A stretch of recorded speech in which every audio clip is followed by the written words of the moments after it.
Olá, eu sou o Donizete Tokarski, consultor em bioeconomia. E hoje, aqui no programa Energia Agro, vamos receber uma pessoa que tem profundo conhecimento em toda a gestão econômica dos assuntos relacionados ao produtor rural e também às indústrias de biocombustível. Estou falando aqui de Guilherme Dominici, que é o sócio da Merckx, que é uma empresa que tem diversas atuações. Não é isso, Guilherme? Tudo bem com você? Tudo bem, Donizete. Obrigado pelo convite para estar aqui hoje no programa. O que a Merckx faz? Donizete, a Merckx é uma ideia que nós tivemos há 4 anos com a fundação da empresa. Nós somos ex-executivos do setor de commodities agrícolas, soja e milho e os seus produtos.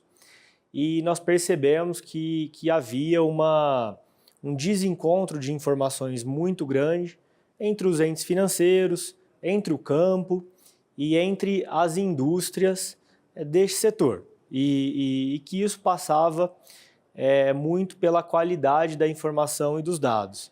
Então a Merckx ela surgiu como uma plataforma gerencial, né, de gestão para as empresas que originam commodities agrícolas, que comercializam commodities agrícolas, e isso se estendeu tanto para o lado financeiro, para o lado da rastreabilidade das commodities, chegando até os biocombustíveis que usam matérias-primas oriundas do campo. No Brasil, principalmente a soja no biodiesel e o milho no etanol, agora mais recentemente. Muito bem. Até pouco tempo a gente tratava soja como soja, né? Hoje, vamos dizer, de alguns anos para cá, ela teve uma diversificação entre a soja transgênica e a não transgênica. E agora, essa soja ela está sofrendo um processo que é exatamente o inverso do que nós tínhamos no passado, que era uma commodity. Agora é uma descomodização. O que significa isso e por que está ocorrendo isso? Perfeito, Donizete. Na nossa visão, o mercado ele vem passando por transformações no sentido de que os consumidores, sejam os consumidores finais, as pessoas, ou as empresas que consomem isso como matéria-prima, passaram a querer entender como que essa matéria-prima é produzida, né? E o Brasil ele é um país grande, continental, e nós temos aqui uma área de abrangência grande das commodities agrícolas com segmentações. Então, vou dar um exemplo do que você comentou. No Brasil, nós temos o programa RenovaBio, que, dentre outros temas, reza sobre a emissão de CBIOs do biodiesel e do etanol, né? E para que esses CBIOs sejam emitidos, ou seja, para que haja comprovação de que aquele combustível retirou 1 tonelada de gás carbônico da atmosfera ou evitou a emissão, é necessário você entender como foi produzida a matéria-prima. É a pegada de carbono dessa produção de matéria-prima. Perfeito. E o Brasil ele tem um agro com características muito legais do ponto de vista socioambiental, né? No âmbito dos CBIOs, por exemplo, dando um exemplo do que seria a descomoditização, essa soja ela deve vir de áreas que não passaram por supressão de vegetação nativa após dezembro de 2017. Então, desta maneira, ainda que tudo seja soja, nós temos a soja elegível a este mercado e temos a soja não elegível a este mercado.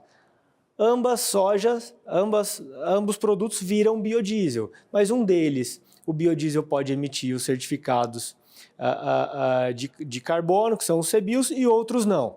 Então, isso vai criando uma segmentação dentro deste mercado. E essa segmentação ela se dá só por essa pegada de carbono ou tem outros elementos associados a isso? Tem outros nichos também. Então, no RenovaBio, no CBIOs é intrinsecamente ligado à pegada de carbono, mas nós temos outros fatores como exemplo agora a nova regulamentação da União Europeia sobre a origem dos produtos agrícolas, que está em curso, né, e na virada do ano 25 para 26, exige a rastreabilidade. E aí nem toda a soja que vai, por exemplo, a União Europeia, vai para o mercado de biocombustíveis, vai para indústrias alimentícias e assim por diante. Então nós temos tanto regras comerciais, quanto regras ambientais, quanto regras de mercados consumidores. E até a logística, né, Guilherme, também interfere nisso, né?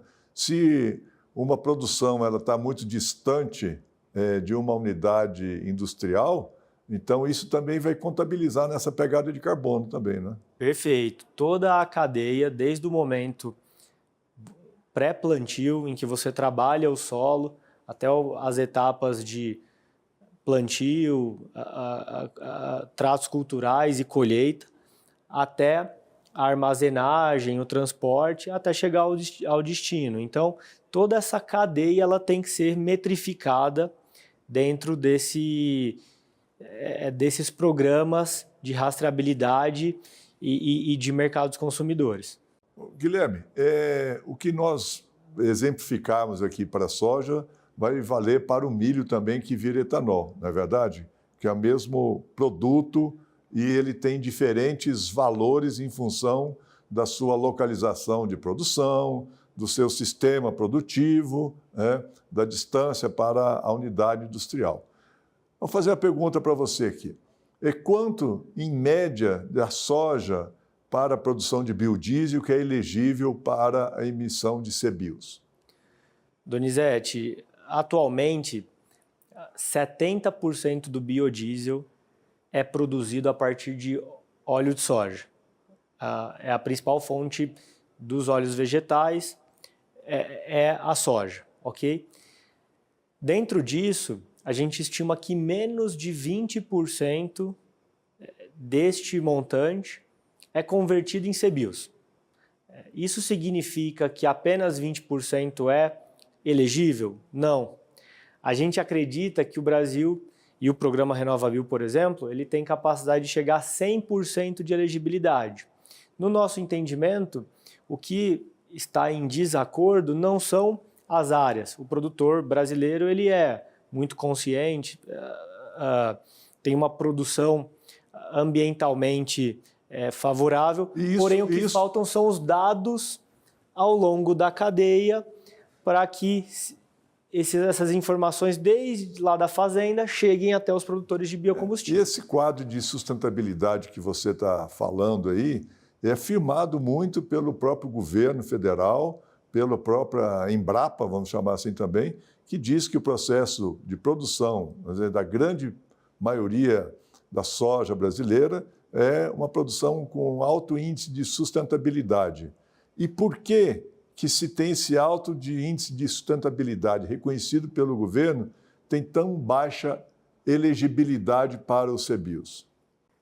Donizete, esse é exatamente o caso, né? O Brasil ele tem áreas consolidadas de produção agrícola, tem leis ambientais muito rígidas. O Brasil ele é um exemplo para o mundo no quesito produção agrícola. O que faltam são os dados caminharem ao longo da cadeia. A cadeia de grãos, mais especificamente, ela é uma cadeia que ela tem vários entrepostos. Então, o produtor produz, ele disponibiliza esse produto em um armazém próximo para secagem e beneficiamento. Este armazém vende para uma outra empresa, que eventualmente vende para uma indústria, que eventualmente produz o biocombustível, né? Então, existem conexões na cadeia. A nossa empresa, a Merx, ela está buscando estabelecer a troca de informações ao longo desta cadeia. Vamos imaginar que hoje nós já temos notas fiscais. Quando um produtor vende soja para uma empresa e essa empresa vende soja para a próxima empresa, você sempre tem a nota fiscal, então sempre há uma nota fiscal que reza a parte fiscal, tributária. Mas isso não acontece com os dados de produção. Em que fazenda que aquele produto foi produzido e como que isso vai avançando na cadeia. O desafio que a gente enxerga é esse, e é isso que a gente está atacando para resolver, né? Como que os dados podem fluir ao longo da cadeia para a gente conseguir converter essa visão, né, do governo brasileiro, da sociedade, em algo muito claro e objetivo e que seja exemplo para o mundo inteiro. Que seja mensurável. Exatamente, que seja mensurável, com dados claros, objetivos, e que a gente acredita que são a favor do produtor brasileiro, tá? A favor do nosso país. Então não basta só o reconhecimento, né, do governo. A gente tem que ter mecanismos que comprovem essa rastreabilidade da produção para que ela se torne elegível para a emissão dos CBIOS. É isso? Perfeito, Donizete. Isso está acontecendo. Então, nós temos este trabalho junto com os produtores de biocombustível, com as usinas há quase 3 anos agora, e a gente vem percebendo uma evolução ao longo do tempo. A primeira coisa, porque a ANP, em 2022, reformou a regulamentação do RenovaBio, na qual ela instituiu a chamada cadeia de custódia, ou seja, como que esses dados devem transitar ao longo da cadeia. Então, através dessa regulamentação, possibilitou os produtores de biocombustível terem uma formatação, um formato de reportar os dados desde a fazenda, ainda que esse grão tenha passado em outros armazéns, no que é chamado de intermediários pela regulamentação do programa. E isso tem acontecendo.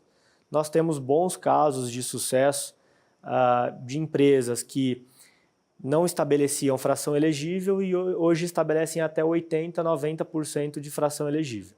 Bom, nós estamos conversando aqui com o Guilherme Dominici, que é um especialista que veio da área financeira, passou pela área do agro e hoje está na área de energia. Então, tem tudo a ver com o nosso programa. Nós vamos fazer um breve intervalo e logo após ele vai contar como é que funciona isso, para que o produtor de commodities e também o produtor de biocombustível possa ter uma valoração maior do seu produto. Fique conosco, até já.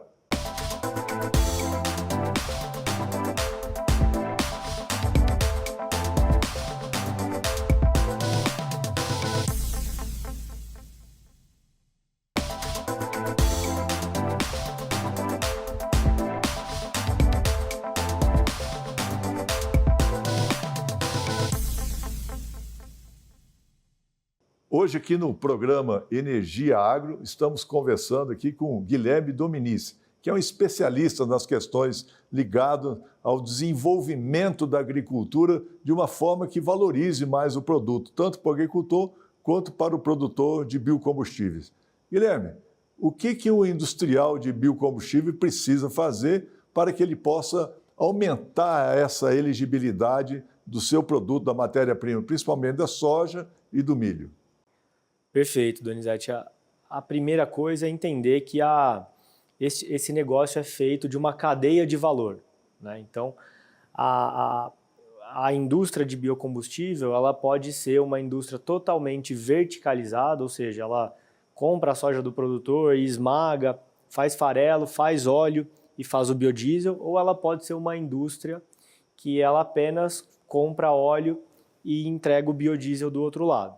Nisso, é legal entender que existe uma cadeia de valor, uma cadeia de suprimento que sai da fazenda até chegar essa matéria-prima na indústria. Os casos de sucesso que nós temos desenvolvido e acompanhado, eles se dão no âmbito desse entendimento de trazer os fornecedores, os parceiros de negócio para uma solução integrada. É isso que a gente tem proposto, é isso que a gente tem visto dar certo. E exatamente qual que é o mecanismo que é feito para que essa elegibilidade seja ampliada? Como que é feito o reconhecimento dos órgãos oficiais, chamado ANP, e dentro da calculadora também a RenovaCalc, né? Como que isso é reconhecido para que essa elegibilidade seja definitivamente efetivada? Primeiro, reconhecer o trabalho da ANP dentro do desenvolvimento e aprimoramento do programa RenovaBio. E depois disso, entendendo esta normativa, ajustar os processos para que na aquisição de matéria-prima, você entenda a origem desta matéria-prima. Então, nós, em posse disso, levamos uma solução para as indústrias para que a gente percorra o caminho destes produtos, desta matéria-prima, até sua origem básica. No Brasil, tem um item interessante que o Brasil é um dos países mais avançados no georreferenciamento das propriedades através do CAR, do Cadastro Ambiental Rural. Então, hoje, com quase 7 milhões de CARs cadastrados, grande parte do território brasileiro agrícola está mapeado. Nós conseguimos saber as características daquela propriedade de uma forma digital. Nós conseguimos abrir um mapa e entender o que tem naquela área, entender a evolução daquela área. E isso, a gente coleta essas informações e traduz dentro dos parâmetros estabelecidos pelo RenovaBio, desde a matéria-prima de fornecimento direto quanto a matéria-prima de fornecimento indireto, ou seja, que passou por várias etapas até chegar no produtor de biocombustível. Então, todo aquele trabalho, né, de coletar os dados primários, eles podem ser substituídos, né, por esse processo para que dê uma agilidade maior nesse reconhecimento da sustentabilidade da produção? Perfeito. Então, esse trabalho ele é dividido em duas etapas. De um lado, a gente tem todo o levantamento da rastreabilidade, ou seja, entender qual que é a origem, desde a fazenda, do CAR que plantou essa matéria-prima e forneceu essa matéria-prima, a soja ou milho. Do outro lado, nós temos um trabalho de entender as características daquela produção. Isso são os dados primários, né? Dentro do programa RenovaBio existem os dados padrão, que ele é um benchmark estipulado no programa. É a penalização que é dada para cada produtor em função de não ter esses dados primários. Exatamente. Vamos colocar até de outra maneira. Ele é um dado referencial, que como ele é um dado referencial, a gente não pode ser otimista com ele. Então, mas é um dado que é médio do Brasil todo, né? Ele é um dado que eu chamaria hoje abaixo da média do que acontece de fato no campo. E aquilo que você falou, o Brasil tem diversos polos de produção de soja, no caso, e cada polo desse tem uma tecnologia que é utilizada, tem uma segunda até a terceira cultura que é plantada, a proximidade das áreas industriais e assim por diante. Então, tudo isso tem que ser considerado nesse cálculo que vocês fazem. Perfeito. Então, nesse trabalho com os dados primários, nós levantamos, usando bastante processos de tecnologia, levantamos e analisamos todos os dados da produção, desde o consumo de sementes, de fertilizantes, de defensivos, tá? Até a produtividade real daquela propriedade. O Brasil ele passa por uma revolução agrícola. Todos os anos as safras crescem, tanto em área plantada como em produtividade. Então, a gente pode inferir aqui que se eu uso o mesmo número de hectares, a mesma área e produzo mais nelas com aumento de produtividade, em geral eu tenho uma produção mais sustentável, porque eu utilizo o mesmo recurso escasso, que é a terra, para produzir mais alimento, mais grãos. Então, isso se converte, por exemplo, no programa RenovaBio em notas melhores, no aumento de CBIOs por tonelada de matéria-prima. Isso tem um ganho muito expressivo para as indústrias de biocombustíveis, né? Uma indústria que sai de um patamar de 30%, 40% de elegibilidade, aí vai para até quanto que vocês conseguem chegar nesse processo que é feito pela Merckx? Isso sempre vai depender da característica da aquisição de matéria-prima da usina, tá? E de como que ela se relaciona com seus fornecedores e esses fornecedores de um exemplo concreto, vocês já fizeram de alguma indústria que saiu de tanto para X. Qual foi essa mudança que ocorreu? Nós temos casos, Donizete, de indústrias que só emitiam CBIOs da parte do biodiesel produzido com resíduos, ou seja, com sebo, gorduras. e não faziam nada de CBIOS em relação à parte do óleo vegetal. E nesse caso, nós temos casos aqui que a gente saiu de 0% para 90% de fração elegível, aplicando, claro, as regras dos normativos da ANP, mas usando bastante aqui do nosso conhecimento e do nosso processo de tecnologia para que isso seja um processo mais fácil, mais rápido, mais ágil. E é muito burocrático esse processo para a indústria falar, não, eu quero fazer esse procedimento, em quanto tempo que isso pode ser adotado aí, ou é muito longo esse período? Por exemplo, para esse ano ainda dá tempo das indústrias procederem isso? Ainda dá tempo. Esse processo ele leva em torno de 4 meses. Nós temos casos mais longos, casos mais rápidos, mas sem dúvida dá tempo. E eu acho que a forma de enxergar isso é que quanto antes as usinas se prepararem e fizerem, melhor, porque na nossa visão, todo dia que passa que você não está fazendo, você está deixando de emitir CBIOS. Então, quanto antes você começar, independente se é ainda para esse ano ou para o próximo ano, melhor né? Mais interessante é o resultado. Tá. E como que é esse processo do ponto de vista dos instrumentos que existem hoje, das normas? Precisa de aprimorar alguma norma ou já está tudo definitivo pelas resoluções da ANP, pelas portarias do Ministério de Minas e Energia, pela própria legislação? Isso já está devidamente sustentável do ponto de normas ou ainda tem que aprimorar alguma coisa? Não, hoje existem normas claras, anexos do tema RenovaBio disponíveis lá nos regulamentos da ANP, porém, boa parte da norma ela é interpretativa, ela exige interpretação e adaptação para cada bioma brasileiro, cada tipo de operação. Então, no nosso trabalho, tem também esse papel relevante do conhecimento adquirido e desses ajustes necessários. Porque como é um tema bastante complexo, é muito difícil você ter todos os pontos previstos na norma. Então, impera sempre o bom senso, assim, regras de mercado, né? Que hoje já estão bem estabelecidas, isso já acontece há alguns anos, então o mercado todo, as usinas, quanto as certificadoras, foram se desenvolvendo, aprendendo com casos reais e aprimorando. Claro que, do ponto de vista regulatório, isso sempre vai haver ajustes, né?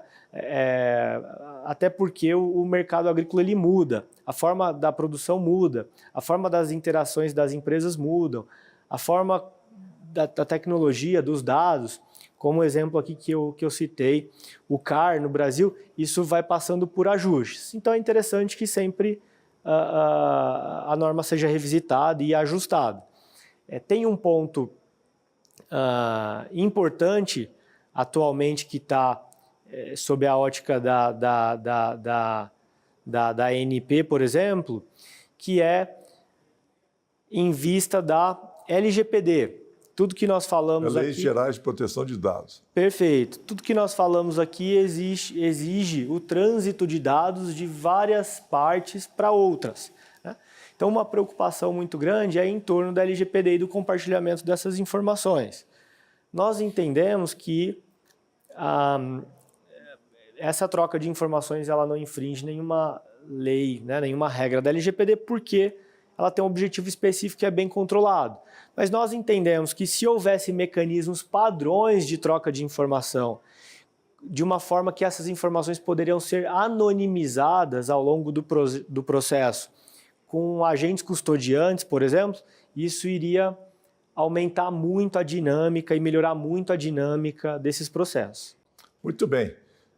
Quando o assunto é importante, passa rápido o tempo e nós chegamos ao fim de mais um Energia Agro. Você que está nos assistindo, acompanhe também nas redes sociais, no Instagram, no LinkedIn, para dar a sua opinião e fazer seus comentários. Hoje entrevistamos aqui Guilherme Dominici, que é um especialista nessa área de RenovaBio. E aquele produtor que não está tendo o cuidado com essas informações pode estar perdendo dinheiro. Fique ligado. Nos acompanhe até a próxima semana em mais um Energia Agro. Até lá!